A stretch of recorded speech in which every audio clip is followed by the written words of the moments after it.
welcome to our deep dive. We're going to be exploring natural gardening. Yeah. We've got some really fascinating sources here.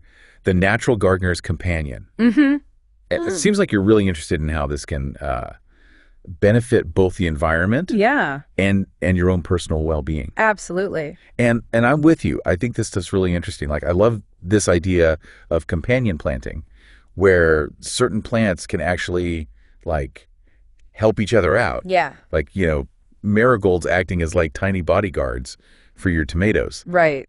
It's really fascinating. Yeah, and you know what's so cool about natural gardening is it's not just like a set of techniques, it's a whole philosophy. It's about like understanding that our gardens are these miniature ecosystems. Right. And it's working with nature's processes rather than trying to like control everything. Totally. Yeah. It's almost like shifting our mindset from being like a dictator of the garden to being more of a collaborator. I love that. Yeah. Collaborator. So instead of like reaching for the chemical sprays at the first sign of a pest, right, we might think, okay, what's out of balance here? Yeah. And how can I like encourage the natural predators to take care of this? Exactly. And that's where the principles of sustainability, biodiversity, and soil health come in. Right. These are like the pillars of natural gardening. Yeah. Instead of relying on, synthetic fertilizers and pesticides, natural gardening focuses on like building healthy soil that can support like a thriving ecosystem. It's fascinating how everything is interconnected. Oh, yeah. Like healthy soil leads to healthier plants, which attract, beneficial insects, which in turn, help control pests. Totally. It's like this beautiful cycle. It is. That keeps on giving. Yeah, absolutely. And when we talk about sustainability in gardening, it's not just about being like eco-conscious. Right. It can actually save you money and resources. Yeah. Think about composting. You're essentially turning kitchen scraps and yard waste into this nutrient-rich, like black gold for your garden. Yeah. It's brilliant. It's a way to close the loop. Totally. And reduce waste. And when I first started composting, I was amazed by how much I was diverting from the landfill. Right. Like, it felt really good to be reducing my environmental footprint, even in a small way. Absolutely. And then there's rainwater harvesting. Yes. Another great way to conserve resources and save money on water bills. Yeah, it's incredible how much water we can capture from our rooftops. It is. And rainwater is naturally soft and free of chlorine and other chemicals that are often found in tap water. Right. Which is a bonus for your plants. Yeah. Have you tried rainwater harvesting yourself? I have. I actually have a rain barrel connected to my downspout, and it's amazing how quickly it fills up. Yeah. After a good rain. I use it to water my container plants. Cool. And they seem to love it. I'm not surprised. And speaking of plants, biodiversity is another key principle in natural gardening. It's about creating a garden that supports a wide range of plants and animal life. It makes sense. Like, a more diverse garden is going to be more resilient to pests and diseases. Right. And it's going to attract a wider variety of pollinators and other beneficial creatures. Yeah. Plus, it's just more visually appealing. Totally. To have a variety of like colors and textures and heights. Absolutely. In the garden, right? Absolutely. And biodiversity can also have a positive impact on our own well-being. Studies have shown that being in nature can reduce stress, improve mood, and even boost our immune system. Wow. So by creating a biodiverse garden, we're not just benefiting the environment, we're creating a space that like nourishes our own health and happiness. That reminds me of something I read in one of the sources about how gardening can actually be like a form of therapy. Oh, yeah. Like, the act of digging in the soil, planting seeds, and nurturing plants can be incredibly grounding and meditative. There's something so satisfying about watching things grow. Yeah. Right. And knowing that you played a part in that process. Totally. It's a powerful feeling. And then there's the added bonus of potentially growing your own food, which can be incredibly rewarding. Yes. And empowering. I completely agree. There's nothing quite like biting into a juicy tomato that you've grown yourself, knowing that it's free of pesticides and packed with flavor. Speaking of flavor, have you ever tried companion planting to enhance the taste of your vegetables? Actually, that's something I've been meaning to experiment with. Oh, cool. I've heard that planting basil next to tomatoes can make the tomatoes taste even sweeter. That's right. The basil helps repel certain pests that can affect tomato flavor. And there are so many other fascinating examples of companion planting. Yeah. Like planting carrots and onions together as the onions deter carrot root flies. Okay. While the carrots repel onion flies. That's incredible. It's like they're looking out for each other. It is. It is. And I love how this idea of companion planting ties back to the concept of a garden as an ecosystem. Yes. We're not just planting individual plants, we're creating relationships and fostering interactions. Yeah, exactly. It's all about working with nature's intricate web of connections. Right. So we've touched upon the philosophy of natural gardening and how it emphasizes sustainability, biodiversity, and soil health. Yeah. Now, I'm curious, what are some of the specific benefits that stand out to you? What resonates most with your goals for your garden? Oh, that's a great question. Well, for me, I think one of the most compelling aspects of natural gardening is its potential to create these positive ripple effects. Yeah. It's not just about our own little plots of land. Right. It's about contributing to a larger web of life. That's a great point. I was reading about how even a small urban garden can become this haven for pollinators like bees and butterflies. Yeah. Which are, facing so many challenges these days. It's true. And by choosing native plants, we can provide habitat and food sources for these creatures that are specifically adapted to our local ecosystems. So it's like creating these little oases of biodiversity within our, cities and towns. I love that image, little oases. And it's not just about pollinators. Right. Like natural gardens can also support birds, beneficial insects, and all sorts of other creatures that contribute to a healthy ecosystem. Exactly. And the fascinating thing is when we create a balanced ecosystem in our gardens, we often find that we need to intervene less. Right. Nature has a way of taking care of itself. Yeah. When we give it the right conditions to thrive. It's like we're stepping back and letting nature do its thing. Right.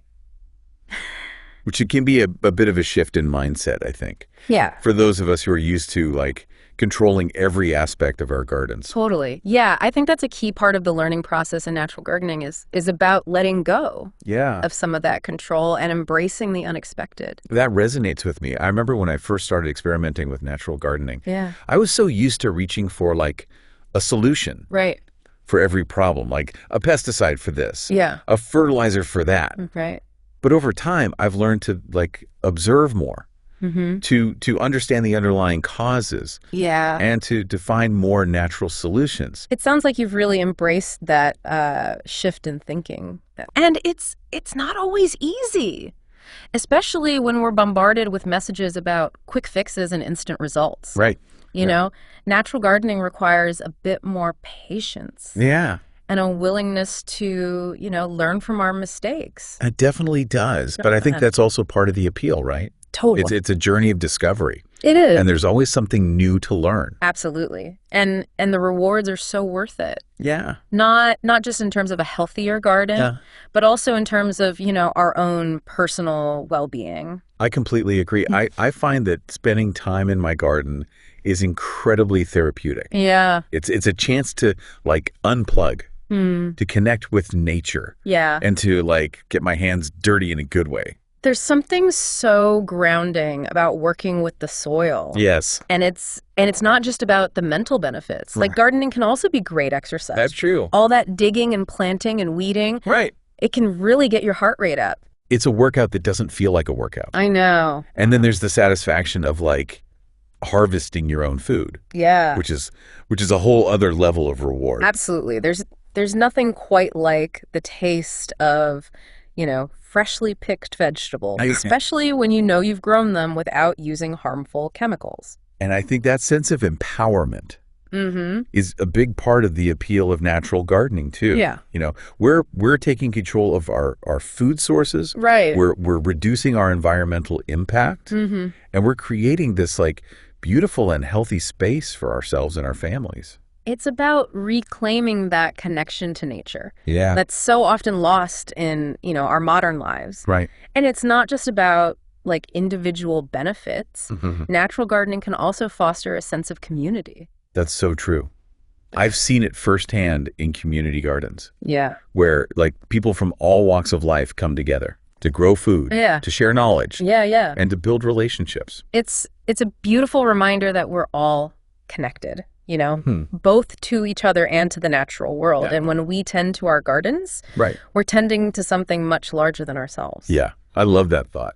And it makes me wonder, like, what are some of the other ways that natural gardening can, like, extend beyond our own backyards and to our communities?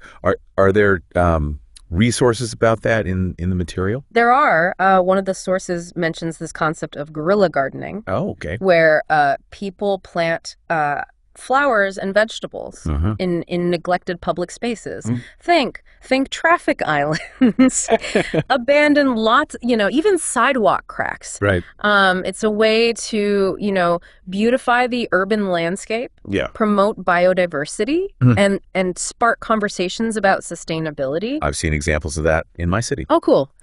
There's this one intersection where someone has planted a whole bed of sunflowers in what used to be just a patch of dirt. Wow. And it brings a smile to my face every time I drive past it. It's amazing how a little bit of greenery can transform a space, isn't it? Yeah. And it goes to show that natural gardening doesn't have to be confined to our own properties. Right. It can be a way to connect with our neighbors, to improve our communities, and to inspire positive change. That's such a powerful message. And it brings us back to this idea that natural gardening is about so much more than just plants. It's about creating a healthier, more sustainable, and more connected world. Yeah. Like one garden at a time. Beautifully said. And I think that's a perfect note to end on for this part of our deep dive. Okay. We've explored the philosophy of natural gardening, its benefits to the environment and personal well-being, right, and its potential to extend beyond our own gardens. I feel so inspired. Yeah. I can't wait to get back out into my garden. Me too. And put some of these ideas into practice. Right. And for our listeners who are like just starting their natural gardening journeys. Yeah. What are some of the key takeaways they should keep in mind? Well, I think one of the most important takeaways is that natural gardening is a journey, not a destination. Right. It's about like embracing the process, experimenting and learning as you go. I agree. There's no one right way to do natural gardening. Yeah. It's about finding what works best for you and your space. And it's about being open to the unexpected. Right. To those serendipitous moments when nature surprises you. Yeah. With its resilience and creativity. I love that. It's about like surrendering to the process and allowing ourselves to be surprised by what nature can do. Speaking of surprises, one of the sources mentions something called hugelkultur. Oh, yeah. Which sounds like a fascinating technique. Have you ever heard of it? I have. It's a German word. That translates to mound culture. And it's essentially a method of building raised garden beds using logs and other woody debris as the base. Okay. As the wood decomposes, it releases nutrients into the soil, creating a fertile and well-drained growing environment.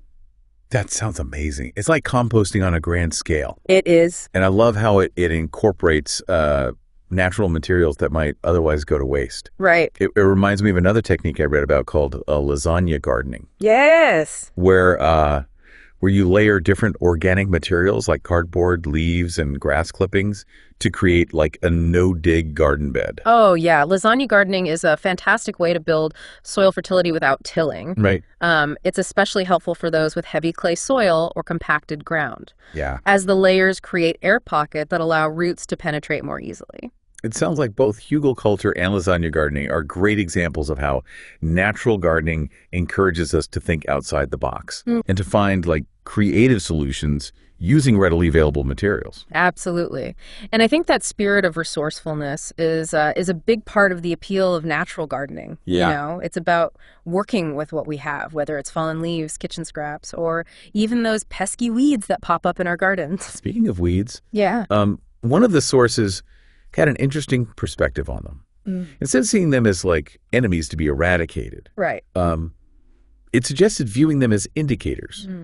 Like they can tell us a lot about the health of our soil. Yeah. And the conditions in our gardens. That's such a valuable insight. For example, if you're seeing a lot of dandelions, It could indicate compacted soil or a lack of calcium. Okay. And instead of reaching for a chemical herbicide, right, you might consider adding compost or other soil amendments to address the underlying issue. I've definitely noticed that the more I focus on building healthy soil, the fewer weed problems I have. Right. Like the healthy plants are outcompeting the weeds. Exactly. And when you do need to remove weeds, natural gardening encourages hand pulling or using tools like hoes and cultivators. Right. Rather than resorting to chemical herbicides. It's about minimizing disturbance to the soil ecosystem and protecting those beneficial microorganisms that are working hard to keep our gardens healthy. It all comes back to that idea of working with nature. Yes. Not against it, right?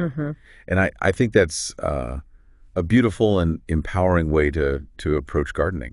I couldn't agree more. Natural gardening isn't just about growing plants. Right. It's about cultivating a deeper connection with the natural world and with ourselves. It's about recognizing that we are part of a larger ecosystem and that our actions have ripple effects. It's about tending to our gardens with intention, with respect, and with a sense of wonder. Yes. And as we nurture our gardens, we nurture ourselves and the world around us. Beautifully said. And I think that's a perfect way to wrap up our deep dive into the world of natural gardening. Yeah. We've explored the philosophy, the benefits, and some practical techniques. Right. But ultimately, it's up to each of us to find our own path. Right. And to create a garden that reflects our unique values and passions. And remember, your sources are filled with even more information and inspiration. Yes. So keep exploring, keep experimenting, and keep growing.